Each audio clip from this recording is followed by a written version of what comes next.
I pressed play at the county fair, and my niece's voice filled the speakers. She'll sign. She loves me.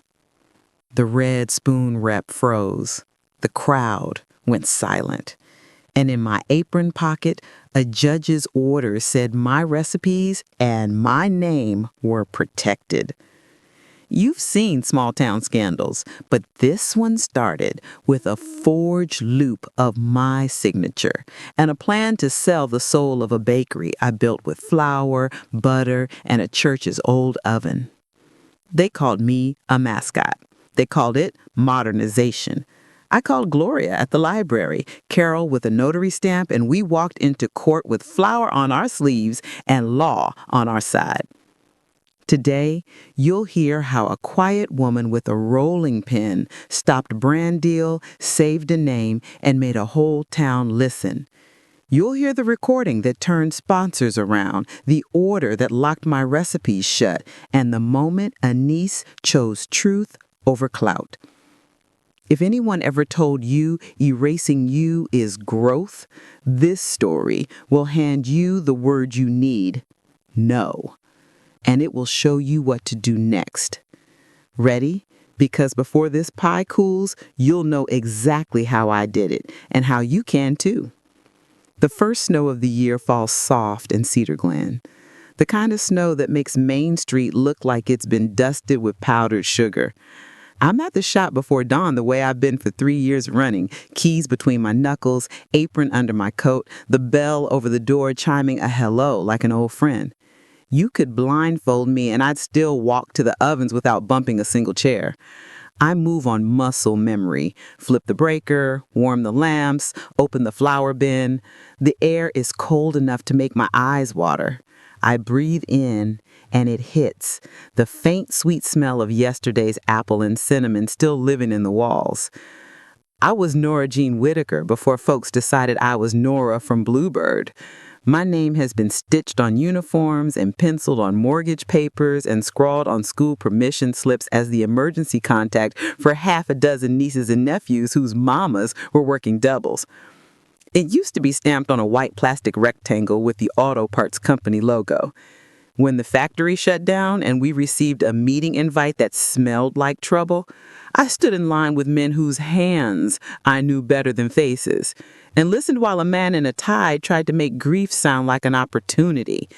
I took my lump sum pension and my pride and bought a church's old convection oven for $500 cash. That oven had a dent on the side, like a hip, but it baked even and steady. That oven saved me. It gave me a way to keep going when I wasn't sure what kept me up besides habit. My mother baked pie strictly by feel. No timers, no scales, no fuss. She could tell a crust was right by the sound a knife made crossing the board. She taught me the lattice braid with a patience I didn't deserve at 13. On her porch, we'd sit with our bare feet on the cool steps and a bowl of peels coiling like ribbons.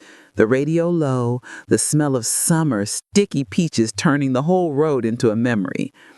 She passed on a January night so cold the streetlights hummed. And after the funeral, I made 23 pies without noticing I'd made any. Grief makes your hands work for your heart. On the day the story I'm telling you began, I had 15 pumpkin pies cooling on the rack and my palms dusted in flour, and the sun wasn't through the clouds yet. I heard the key in the door and knew by the rhythm it wasn't a customer. The bell chimed and June swept in with the smooth efficiency of a woman born to organize the chaos of teenagers and hymnals. "Morning," she said, putting a Tupperware on the counter. "Your pie dish. The rummage sale ladies loved the lemon bars. One of them said if you'd sell your soul along with the bar, she paid top dollar." "I could get more for the pie dish," I said, sliding a sheet pan into the sink. June leaned toward the window. "Don't look now," she whispered, which is how you tell a person to look precisely now. "But your niece is live." My heart made a small, predictable thud of love at the word niece. Savannah was my sister's girl. Her mother, my baby sister, had the gentlest hands you've ever seen near a needle, and a temper that could fry an egg on ice. She died 7 years ago of a small, mean thing that grew where it shouldn't and refused to leave. I promised on a hospital chair that I would show up for her daughter as long as I had a car that ran and hands that worked. Savannah's voice had a velvet ribbon to it when she turned on for a camera. She was in the doorway now, phone propped against a flower tin, hair curled like she had been born in a salon, wearing a denim jacket with Sherpa trim that made her look like the billboard version of small town chic. She smiled at the camera like it owed her money. Hey, hey, hey, Bluebird family. Your girl is back, and today we're doing what we do best, making magic happen on a Thursday. Y'all know my aunt, the hands behind the crust. She flipped the camera. The shot captured me elbow deep in dough. I gave a small wave because it felt rude not to. Savannah winked. Best part of having an older business partner? She let the beat ride. That bouncy track behind her voice sent messages to my nerves. This is a joke. This is fun. Relax. She lives for peeling apples while I handle the big girl deals. She laughed. The comments flew up the screen like confetti. Someone wrote, "Boomers bake, I build." Another added, "Mascot energy." I kept my smile where it was and set the dough to rest. It's not that I didn't hear. It's that I refused to let a camera see me flinch. "Savvy," I said when she set the phone down. "You made me look like I work for you."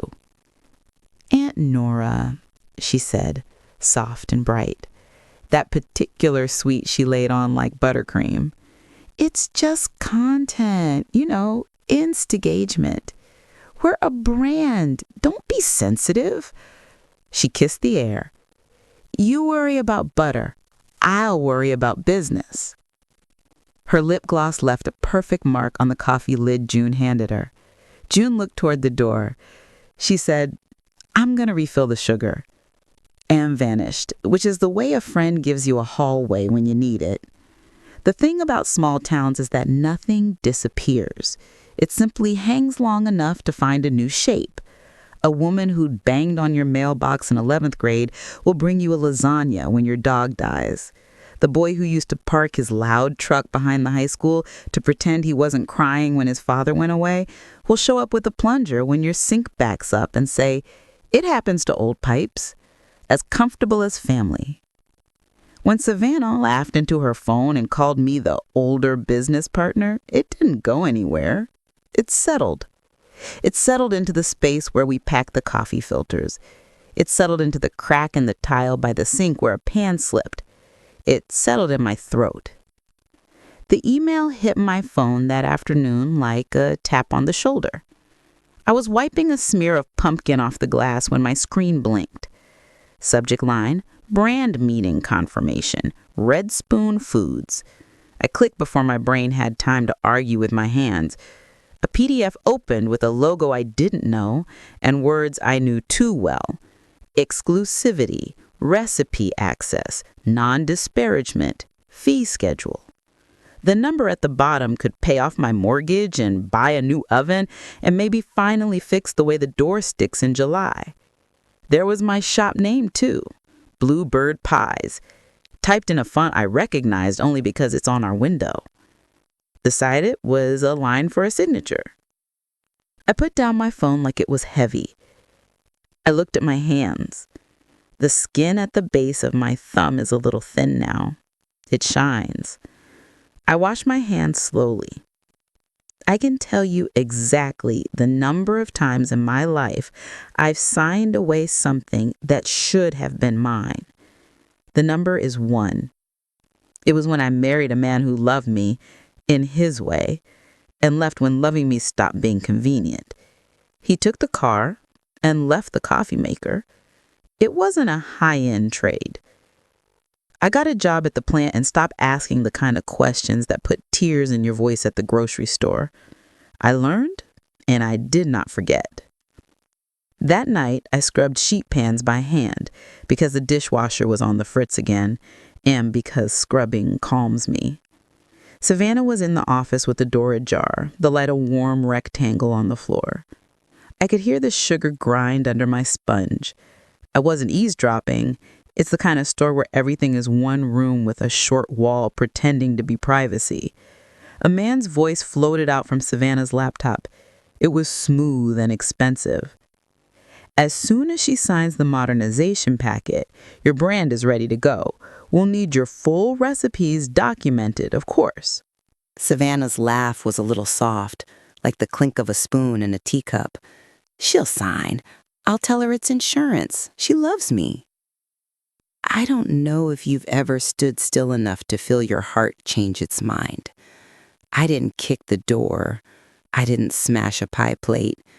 I finished the pan I was on and wiped the sink down because I was raised to leave things nicer than I found them. Then I set my phone in the mop bucket and hit record.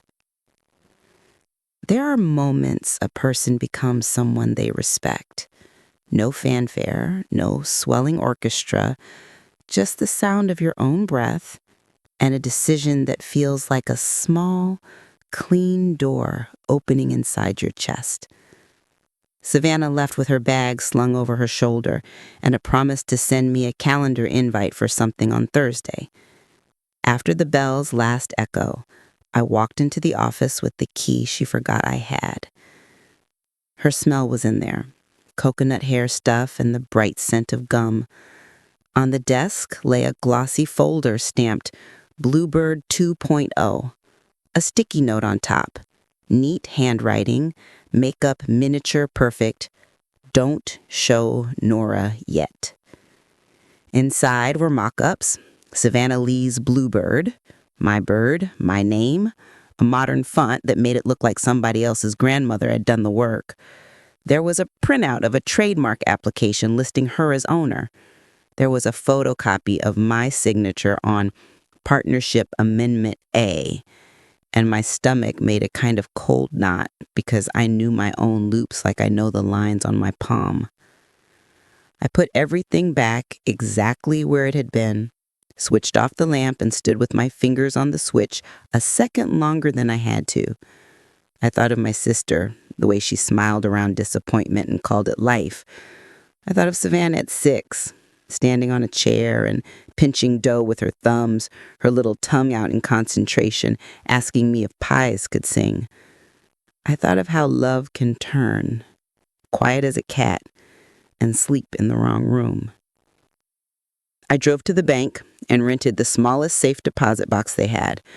The teller has a son who played varsity football with my first great-nephew. She said, "Everything all right, Miss Whitaker?" And I said, "It will be," which was the truest answer I had. I placed the Bluebird book inside, a red, dog-eared notebook with grease on the corners and a grocery list stuck between the pages from the week the oven blew out. The recipes are mine. They live in my bones. But bones get tired. Paper holds even when hands forget. I locked the box and exhaled the kind of breath you don't notice you're holding until someone asks if you're okay. Then I called 2 women. When you are a woman in a small town, your safety net looks like a church basement and a library and the number written on the back of a receipt. Bring coffee and the agreements. I called Carol next, Pastor Ray's wife, and told her I needed a notary and possibly a choir. She said, "You have both, and I can get you 3 women who look like somebody's aunt but could lift a car." Gloria has a law degree. She uses like a ladder at the county library 2 nights a week. People bring her their dreams in shoeboxes, and she teaches them to make receipts. We sat under fluorescent lights with the hum that makes you feel a little like your nerves have caffeine. She spread my papers like a tarot reading and whistled. "Good news," she said, tapping the book where I wrote double-tested measurements like prayers. "Your recipes and methods qualify as trade secrets if you've kept them secret, and they derive value from not being generally known. You have. Bad news? She filed a trademark application with your name and your bird. We can oppose." "Do we have to fight mean?" I asked. "We have to fight precise," she said. I handed her my phone with the recording. She listened with a face that could slice oranges. When it finished, she closed her eyes and exhaled through her nose.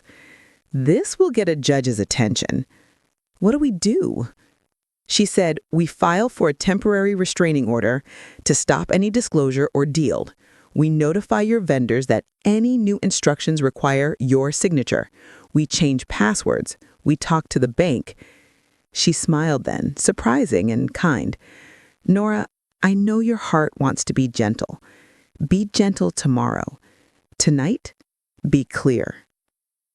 Carol showed up at the clinic with a thermos and a notary seal, and half the church women who took one look at my face and began doing the thing women of a certain age were born doing, making lists. "I'll cover the phones at the shop," June said. "Coach Darnell can pick up flour if you need it. Willow from the beauty parlor said she'd take the afternoon shift if it meant I ran the papers." There was a poem in the way they each stepped to the exact place I didn't know needed stepping. At 9 p.m., I went to the county courthouse, which in our town looks like the set of a movie about decency. The clerk on duty had a mustache and the boredom of a Tuesday night. He read Gloria's typed motion twice, slowly, like careful is his native language. "You got counsel?" he asked. "I got Gloria," I said. He nodded, like that was enough. He stamped the papers and said, "Judge Henley's on duty. He knows how to read a statute. Good luck." I walked out with the copies in a folder and my hands shaking a little. Night makes the courthouse square smell like a secret. Couples were sitting on the steps of the movie theater, and someone's dog was peeing on the oak in front of the insurance office. The neon sign at the diner hummed. People talk about New York like it's the city that never sleeps. Small towns don't sleep either. They just dim. I went home to my ranch house with the carpet I can't afford to rip out and the porch light that doesn't scare anyone, and put the copies in a drawer where nobody keeps anything worth stealing. I slept. And when I dreamed, my mother's hands were strong and steady, and mine were as well. In the morning, the cold hurt. I stepped into the shop and my breath made a cloud, and I loved it. I love the work. I love the ache in my lower back like a friend who overstays her welcome but brings you flowers.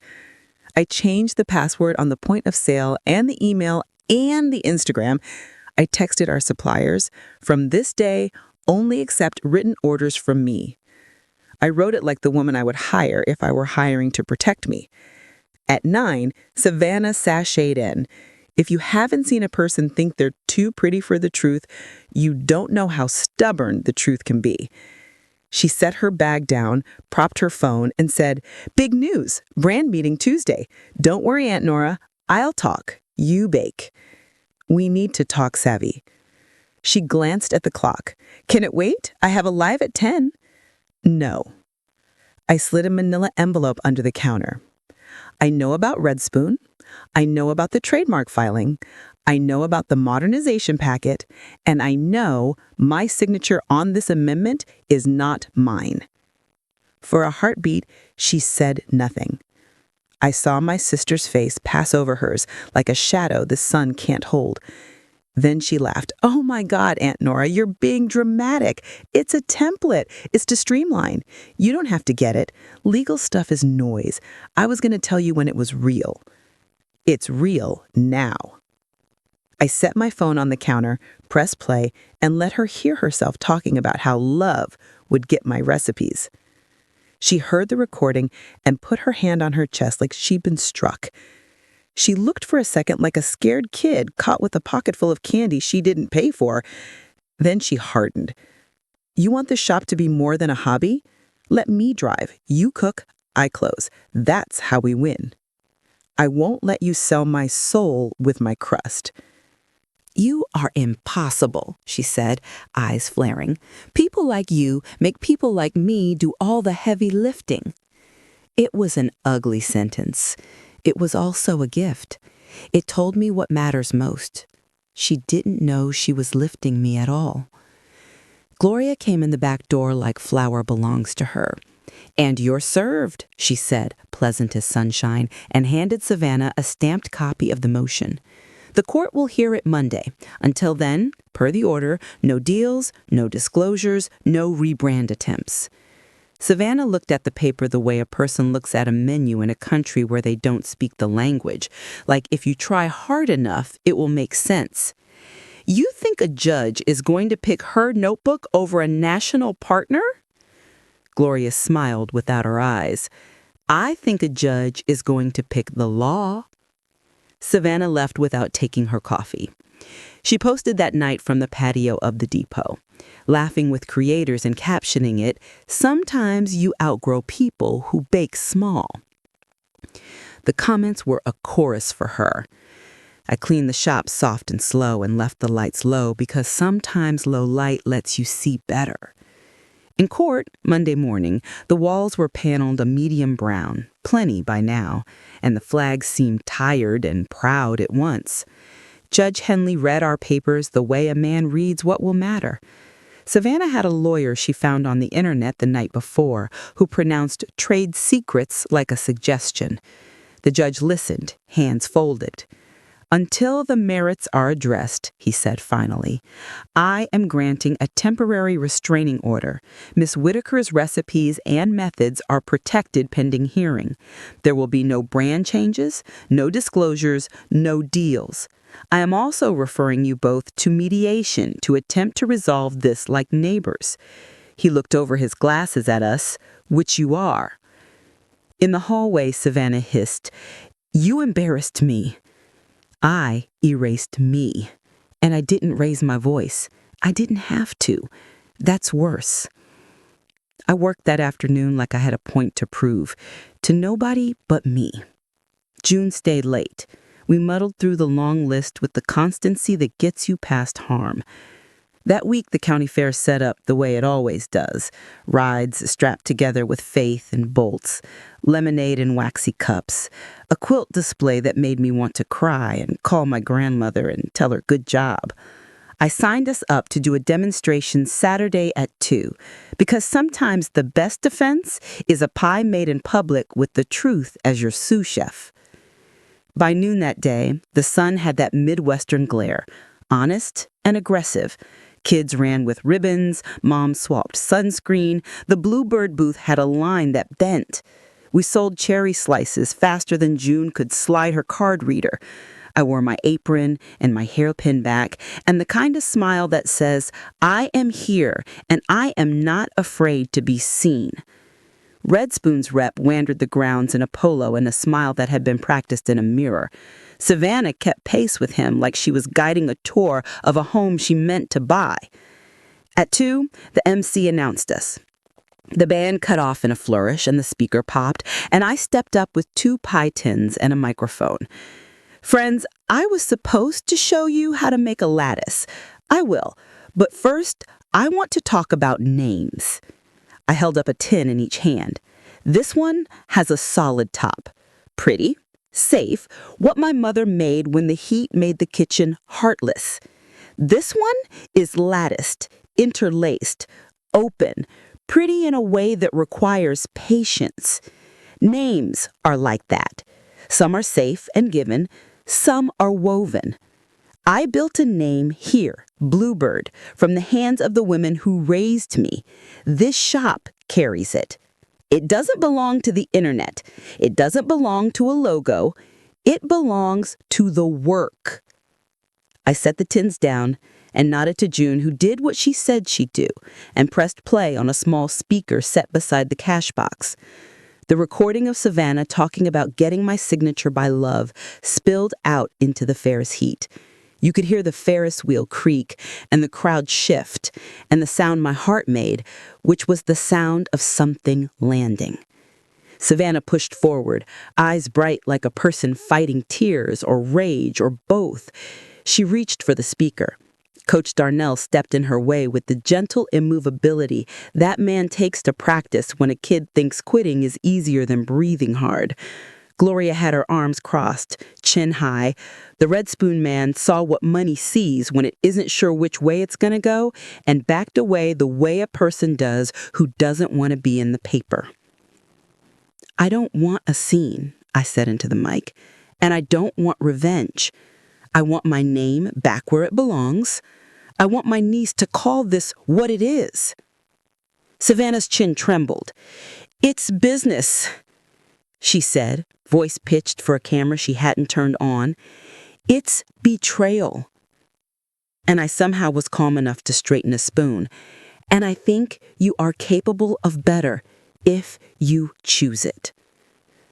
We took 5 because the MC has an instinct for when 5 minutes is the difference between a riot and a revival.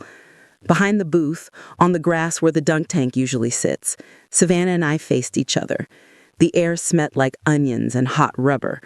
Her lip gloss was gone. She looked like my sister for the first time in a long time. "We were poor," she said, voice small, true. "You used to count pennies for my field trips. I wanted to build something that meant we didn't have to count anymore. And I wanted you to stand up into the world without the world stealing your joy. But you can't make it so by stealing mine." She didn't have a comeback. "What do you want me to do?" she asked. "Delete the trademark application," I said. "Rescind the meetings. Tell the truth, not PR, about what you did. And if you want to stay, we rewrite the partnership so it protects both of us. If you don't, you leave with dignity, and I still bring you a pie on your birthday because I'm not the kind of woman who uses pie as a weapon." She took in a breath like a person about to go under. "I can't stay," she whispered. "Not after this." "Then don't," I said, and I meant it, clean. "But don't lie on your way out." She posted that night, sitting on the stoop of her apartment, hair pulled back, no filter. The words were hers, wobbly but whole. "I tried to own what I didn't make. I forgot who taught me to bake. I chose growth over gratitude. I'm sorry." People cried and clapped and called her brave and called me names and called both of us inspirations and cautionary tales and every other thing people do when they are trying to make a story carry their own. We went to mediation at the courthouse in a room that smelt like coffee and old carpet. The mediator had a bow tie and the patience of someone who's been married 40 years. He explained words and we nodded and signed. Savannah kept her audience and some cash we had in a marketing fund she'd raised. I kept my name, my recipes, and my peace.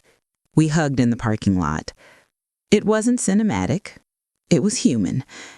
I hired 3 women within 2 weeks because I do not intend to leave this world a breathless wreck for a brand.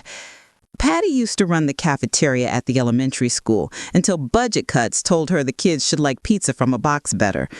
Lupe cleaned offices for 22 years while raising twins and has the kind of eye that sees a crumb from a yard away. Marianne retired from the library and wanted something to do where her hands remember being useful. They stood by the sink and teased each other, and the sound made the tiles happier. We put up a chalkboard by the register, and on the left I wrote pie roster and listed what we had. On the right I wrote people roster and listed who made the day work. June, counter, brains, Earl, repairs, Coach D, deliveries Fridays, Gloria, legal friend on retainer, Willow, emergency bangs trim when life is too much. You, ask about shifts. A woman in a postal uniform took a photo and told me she saved it to send her daughter and said, "That right side is what keeps small towns alive." The county fair came back around and we did a demo that was just about pie that time. It felt like breath. On Tuesdays, we started a class called Bluebird Basics for teenage girls who wanted to learn to make a crust you can't buy. They came in pairs and threes, hair in ponytails and eyes unsure. The first week, a girl named Talia cried because her lattice broke, and I said, "Honey, we just call that rustic." The second week, she braided like she'd been born to it. There was a way teaching remakes the teacher. A month after the fair, a woman with careful hair came into the shop. She was about my age, her coat neat, her smile nervous. She said, "Are you Nora?" "I am." "I'm Elena. I run the kitchen at Riverbend Retirement. Our director thinks seniors like store-bought. I think they like respect. Will you come teach my volunteers how to make actual pie?" I didn't let her finish the sentence before I said yes, because there are gospel truths in this life, and one is that people in their 80s can taste the difference between love and shelf-stable. We took our class to Riverbend on a Thursday morning. The lobby had a puzzle table and a bowl of hard candy. The volunteers were 2 granddaughters, a mailman on his day off, and a nurse who said she'd never baked a thing she couldn't microwave. We rolled out dough while a man in a wheelchair told me about his wife who used to beat butter with a fork like it owed her rent. We pressed tops onto pumpkin filling, and it felt like church without the preaching. Savannah sent me a text the day after the Riverbend class. It was a photo of her new office break room with a grocery store pie in a plastic clamshell. "Not even close," she wrote. "Come teach us sometime." I sent a cherry emoji and a thumbs up. Boundaries aren't a lack of love. They're the way you keep love from drowning. I wish I could tell you that every betrayal has a tidy ending. It doesn't. It has Tuesdays. It has bills. It has the way you lean against the sink and run warm water over your wrists and remember that you did not die when someone called you small. It has the way you keep a copy of your recipes and a place that requires 2 keys. It has how you say no without making your throat scratch. Sometimes customers came in and asked, "How's your niece?" with that tone people use for weather. I said, "Working hard," and meant it. She was. Sometimes people whispered, "Good for you teaching that girl a lesson." And I said, "I didn't teach her, life did." Because if I took credit for the lesson, I'd have to take responsibility for the pain. She had to want better. She did. That doesn't mean she deserved to be punished. It means she needs a different kitchen. We changed how we did things. We printed a simple NDA and had everybody who stepped near the recipes sign one, not to scare them, not because secrets make you feel important, but because clarity is a kindness. We set up a tiny scholarship in my mother's name for one of the Bluebird Basics girls each semester to take a community college baking class or buy a decent set of pans. We kept the Tuesday class cheap and the coffee free and the tone firm. "We do not apologize for being good at things," I told them. "We apologize when we hurt people we love." Different list. We were in late March when Riverbend's director called me and said, "We've budgeted for your class monthly. The residents said your crest tastes like the 1960s. I think she meant it as a compliment. I said, "We'll make rhubarb next time. Spring deserves it." When the news folks found out about the fair video, because someone always knows someone whose cousin's friend runs a page, they called to ask if I'd talk. I told them no, because the story wasn't a movie. It was my life. They sent a reporter anyway, a man with a careful smile who asked, "What would you say to other women in business?" I said that they deserve a name and owning a thing is not the same as loving it. He nodded like he'd file the footage and go home to dinner, which I hope he did. Some things belong at tables. On an ordinary Tuesday, when the sky looked like a clean sheet on a clothesline, a teenager named Mia came in early for Bluebird Basics, cheeks flushed from the cold. She hovered a while, circling the counter, looking like a girl who needed to say something and was still making up her mind to say it. I wiped my hands and leaned where she was, elbows on the case like a person at a bar without spirits. "What's up, baby?" I asked. She took a breath that shook a little. "My mom's boyfriend says if we move in with him, he'll cover rent," she said, voice flat the way you make your voice when, if you put emotion on it, it will blow you into splinters. "But we have to get rid of our cat." "Do you like your cat?" I asked. "Princess, she's my best friend," she said. And there it was, the child in the woman. "Do you like him?" I asked. She shrugged. "Sometimes." "Do you feel safe with him?" She didn't answer for a long minute that felt like a person's slow drive past a past they don't want to visit. Finally, she said, very quiet, "No." "Baby," I said, "then that's not love. That's a lease. There are other leases." She nodded like she knew I would say that and had come here because she needed to hear it in a voice that would still be here next Tuesday. We made pie. Sometimes doing buys you time to think. I sat at my tiny kitchen table that night with a piece of rhubarb and a cup of tea and wrote in the notebook I keep not for recipes, but for decisions.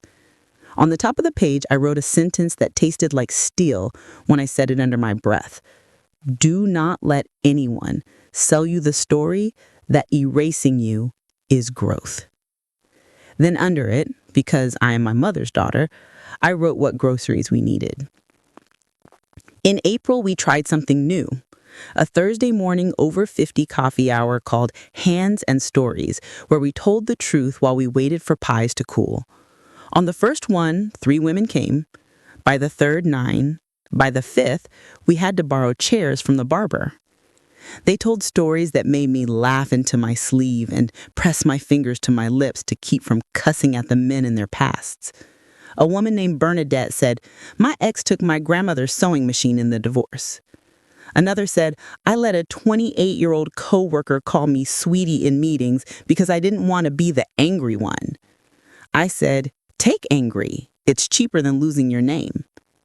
In April, Savannah texted. I saw her name light my phone and my stomach did something that felt human. "Can we get coffee?" she wrote. We met at the diner at the end of Maine, where the pie is fine and the coffee is better. She had on a jacket that looked like she got a raise. Her voice had lost that sugar edge. It was simpler now. She said, "I got a job. Marketing at the hospital." "That's good," I said, and meant it. "They make me write things that are true," she said, with a smile that didn't punish herself. "Yesterday, I edited a flyer about fall risks and wanted to call you and say, we should do a pie named after that. We could do a crumble and call it Don't Trip." And she laughed like she hadn't in a while. She stirred her coffee longer than coffee needs. She said, "I started therapy. Turns out the internet doesn't cure childhood. Neither does pie. It just makes it more bearable." She looked at me with my sister's eyes. "I'm sorry," she said again, as if the first one was for the fair and this one was for me, not just for the papers, for treating you like a tool. "I'm sorry I let you, because the truth is a pie that sets only if you let it. I should have set boundaries sooner. I was scared if I told you no, I'd lose you too. You didn't. I didn't." And I said and reached across the table, and we didn't hold hands because we aren't that kind of family, but we were quiet together, which is better. The shop kept being a shop. People kept needing sugar. We made an oatmeal crumble for a firefighter who broke his wrist, and a custard pie for a woman whose husband had a stroke and couldn't swallow anything else. And if you think pie isn't medicine, you've never sat in a hospital waiting room for 6 hours and felt a piece of kindness ride your blood like a pill. A woman with a scarf on her head came in every Wednesday at 10 and ordered a slice of whatever was still warm and told me if chemo had a flavor, it would be metal, and if recovery had one, it would be peach. In the fall, the county put on its harvest parade. Kids decorated wagons as tractors. Someone dressed as a corn cob, which I didn't know I needed until I saw it. We built a float out of a borrowed flatbed and some plywood painted to look like our oven door. Patty and Lupe threw mini hand pies into the crowd, which might technically be illegal, but who is going to arrest 2 women who can talk your ear off about shortening versus butter? I stood in the back and waved like a beauty queen who finally learned to be loved without being sold. A woman called the shop one morning in October. "Is this Bluebird?" she asked. Her voice was shy, like she hadn't practiced. "I'm Patricia. I saw your fair video on my cousin's page. I've been letting my son run my bank account because I thought that was love. I closed it yesterday. I opened my own. I'm 73. Her voice broke. "I just wanted to say thank you." "You're welcome," I said. And then I cried after I hung up because sometimes gratitude sounds like oxygen returning to lungs. Savannah came to Riverbend with me in December. She carried the eggs and stood by the sink and dried bowls with a practiced grace. The residents greeted her like a long-lost granddaughter because old folks choose family by kindness. We made sweet potato pies because Nancy and 2B had saved a recipe from 1954 and wanted to see if it still worked. It did. Savannah stood by the pass and handed out slices and kept her eyes full of a kind of quiet I trust. On Christmas Eve, I closed the shop at 2. I wrapped a pie in a towel and drove to the cemetery and stood on the spot where my sister has a little nameplate and the grass never quite grows right, and told her about everything. I told her how her girl tried to run me over with a contract and then helped a man in a wheelchair remember his wife while we pressed crust around pumpkin. I told her about the teenagers learning to braid. I told her that I forgave her for leaving because she didn't have a choice. I told her I forgave myself for waiting so long to say a simple, necessary no. New Year morning, I woke to a text from Mia, who I guess is no longer a teenager if time insists on passing. "We didn't move in with him," she wrote. "Mom says thank you. Princess says meow." I got up and made coffee and took a notebook to the porch where you can still hear the town wake up if you listen. I wrote a list because I am a woman who still needs lists, and at the top I wrote, "Name what is yours. Guard it like no one else will. Share it like you have enough. Accept help like a person with sense." And then I flipped the page and wrote next week's pies. Sometimes people ask me to turn my story into advice. I tell them I don't know enough to advise. I know enough to bake. But if I did, it would be simple, like a recipe with 4 ingredients that taste like more. If someone calls erasing you growth, tell them to plant a different garden. If a loved one says it's just business, check the papers. If you hate drama, build a boundary. If you love someone, love them enough to tell them the truth and love yourself enough to hear it back without flinching. Change the lock if you have to. Keep the coffee on. Spring came back around, and with it, rhubarb and the precise pleasure of working cold butter into flour with the pastry cutter until it resembles peas. I stand at the counter some mornings and watch Main Street like a show. The barber flips his sign, kids press faces to the window and fog the glass, the postwoman waves. Life is as exciting as a quiet street if your heart is pointed right. Savannah's hospital did a fundraiser in May. She asked if I'd donate pies. I baked 10 cherry and 10 coconut cream and 2 chocolate chess because I like to watch people who say they don't like sweets change their minds.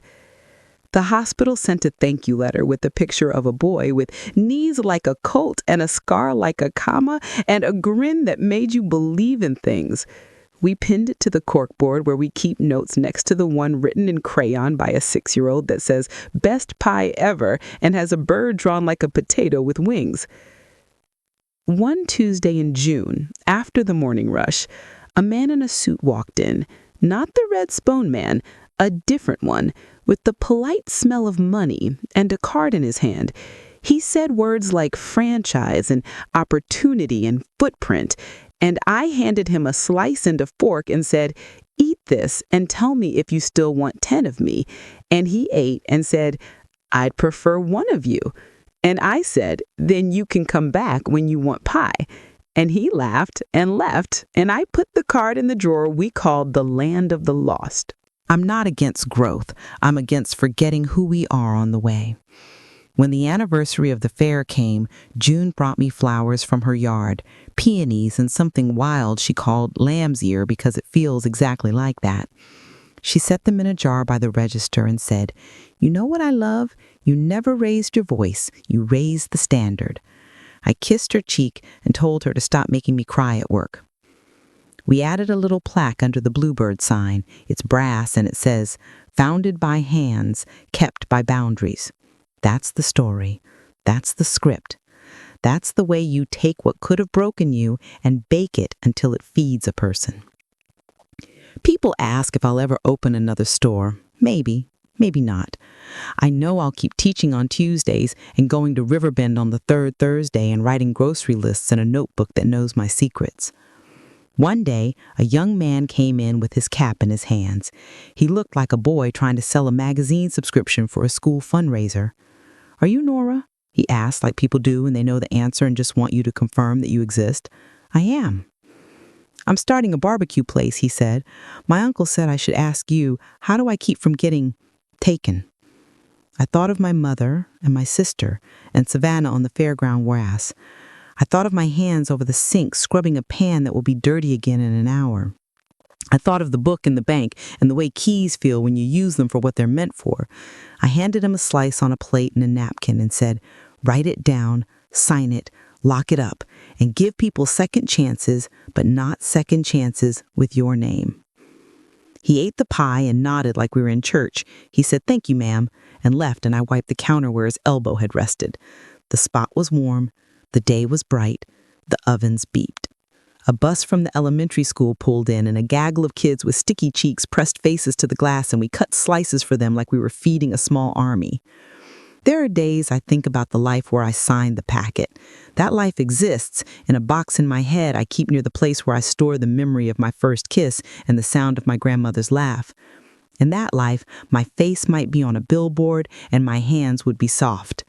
In this life, my fingers are cracked in winter and my shoulders ache when rain is coming, and people write me letters that say, "You reminded me I am not gone." I choose this one. It is evening now. The light in the shop is tender the way summer makes 5 o'clock feel like a favor. I stand at the window with a cup of coffee that grew cold 10 minutes ago. Savannah texts me a photo of a cat sleeping on a mountain of laundry. "Princess has standards," she writes. I send back a picture of pies cooling, steam making the kitchen look like a dream you can smell. I don't know what will happen in 5 years. I don't know whether Bluebird will be one store or two or a memory my great nieces tell their kids while they lick sugar off their fingers. I know I will still have a name and a way to feed people, and the word no polished like silver. The bell over the door ting-tings, and a woman steps in with a tired curve to her shoulders and hope tucked into her purse like a folded note. She asks, "Are you still open?" I say, "For you," because sometimes dignity tastes like saying yes. She orders a slice to go and then changes her mind and sits with it at the corner table under the picture of my mother holding a cherry pie so perfect it looks fake. She eats slowly, eyes closed after each bite like she's listening to a song. When she's done, she carries the plate back to the counter like it's a ceremony. "What's in it?" I say, "Cherries, sugar, flour, butter, salt, and a little lemon." "And something else," she says. "Yes," I say. "Me." She nods. I thought so. I wash her plate. The water runs warm over my hands and the steam fogs my glasses. I think about the fair and the courtroom and the way my name looks in brass. I think about pies as stories and stories as maps and maps as ways to find yourself when you lose the road. I think about the women who bring their daughters to my Tuesday class and tell them this is how you make a thing yours. I lock up. I turn the sign. I tuck the tills into the safe and text June goodnight and tell her to stop buying me flowers.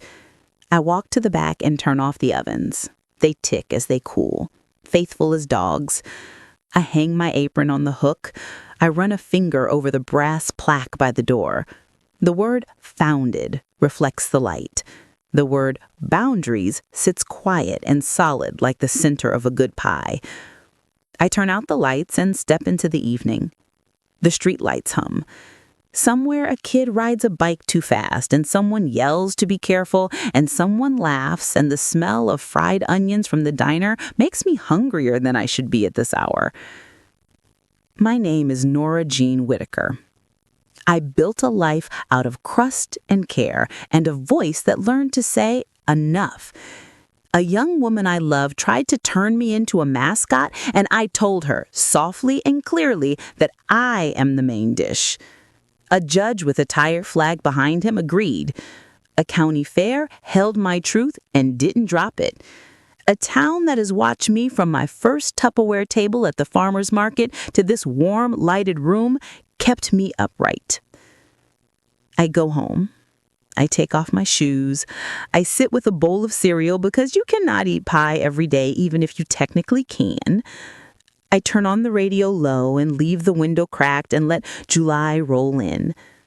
I think about the young man with the barbecue dream, and Mia and Princess and Elena at Riverbend, and my mother and my sister and Savannah and June and Gloria and Carol and Lupe and Patty and Marianne and Earl and Coach D and the barber and the kids and the parade and the man with the card and the way the sky looks right before it storms. I think about all the ways women hold the world steady without applause. If you ask me for a recipe, I'll give it to you. If you ask me for the secret, I'll tell you this. There isn't one. There is butter cut cold. There is flour measured like memory. There is water added a tablespoon at a time until it holds. There is the way you gather the scraps and patch the breaks and call them rustic and serve without apology. There is the way you put your name on it because you did the work, and names matter. There is the way you forgive and keep your keys. There is the way your town looks at you across a counter and says, with its whole face, "We see you." And you finally say back, out loud, "I see me too." That is enough. That is everything. That is the flakiest win of all.